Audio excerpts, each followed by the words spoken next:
Welcome back into the Sports Source. This segment brought to you by Madisonville Marine. There is no better place to buy a boat. That is their slogan, their mantra at Madisonville Marine. For more than 40 years now, people from as far away as Atlanta and Nashville have been driving to Madisonville because of two things: huge selection, fantastic prices, and the customer service is pretty good too. Madisonville Marine, get down there for yourself. Highway 411 North in Madisonville. All right, I want to tell you that up next we're going to talk about the East Race, Florida and Tennessee. Florida now in the driver's seat. We'll look at the two schedules. Is Tennessee going to win the East? It's still there for them, but it depends on Florida. We'll look at that. But let's get into more of your tweets, and the big one. I know we have a ton of injuries, but do you think Shoop has been a bust so far? Defensive coordinator Bob Shoop, has he been a bust so far? Will Overstreet, I'll drop it in your lap. I think it's too early to say bust or Not. You're in your first year of a new defense calling plays.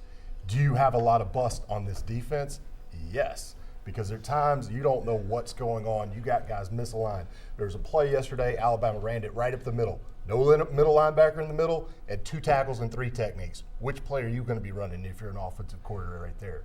So there are a lot of mistakes happening, and as you get more new guys in the game that haven't ever played before, More miscommunication, misalignment. it just continues to happen. But you're right, it does predate the injuries, because you were seeing some of this against Appy State and Virginia Tech earlier in the year. Mike Stahl. Hey, you look at some of the things, he's getting a little too cute, right? There was Texas A&M one play where we got lucky, but Derek Barnett's out in coverage, right?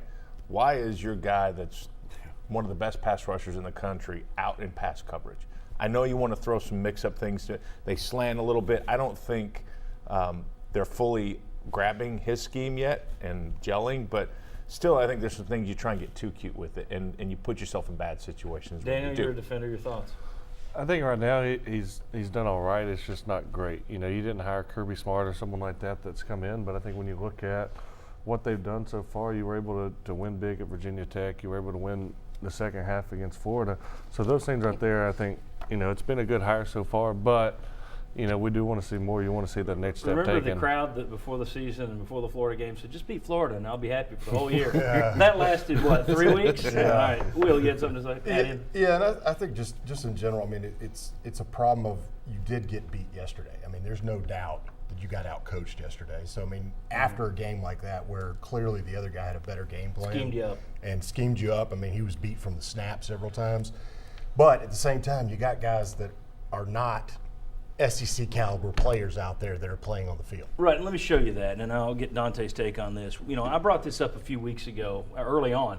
I said that his run defenses had given up 166 yards or more in X amount of games. Well, now 11 of the last 16 teams to go up against him have gone over 166. You see what's gone on this year just at Tennessee. Now you notice there's a little Jalen Reeves-Maben there. He disappeared after the Ohio game, all right? Look at what happened as you've had more and more injuries pile up. 3.4 per carry against Florida, 3.9 against Georgia. Then it got crazy with the injuries last week. Yards per carry up to 7.1. Yesterday, 8.9. I think those last two show you this isn't just scheme. And I'm the one that pointed these numbers out. This isn't just scheme. At some point, you also have to factor in the lost bodies, don't you, Dante, there on the defense? Yeah, you do. And when you look at you know, the young guys that are coming into play now, and Will alluded to it earlier. There's a lot of things that these guys are still trying to learn this defense, but also too you would like to see, you know, guys start to gel and be able to communicate. If you don't, as an offensive player, if you see guys running free down the field, or if you see a quarterback rolling out and he's got blockers in front of him and no one's around, then that obviously tells there's a lot of miscommunication. And so when you have guys who aren't used to playing and who aren't used to being there together, and on top of that they're learning a new defense, it's really difficult. And I guess I'm here kind of making excuses, but you know, from an offensive player's perspective, you can obviously tell there's been a breakdown in communication somewhere along the lines. One thing I get, you mentioned the kids out there. We've talked about some young guys having to be thrown into the mix.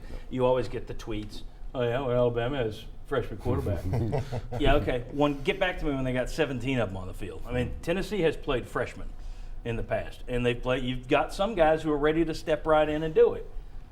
Your 5th and 6th string linebackers aren't going to be ready to do that. If you can't grasp that, it's time to watch Tiddlywinks or soccer. At some point, you have to realize there's a difference between first string sixth string, and that's not an exaggeration. You started linebackers 5 and 6 yesterday.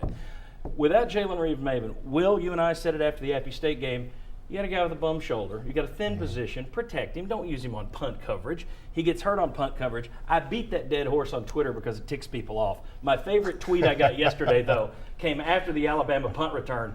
Sure would have been nice to have Jalen Reeves-Maybin on punt coverage. That was fantastic. That was the best tweet of the day. All right. When we come back, Tennessee's path to Atlanta. It's a little more challenging now. Could it be more challenging than we thought due to all these injuries? We'll discuss. Come on back.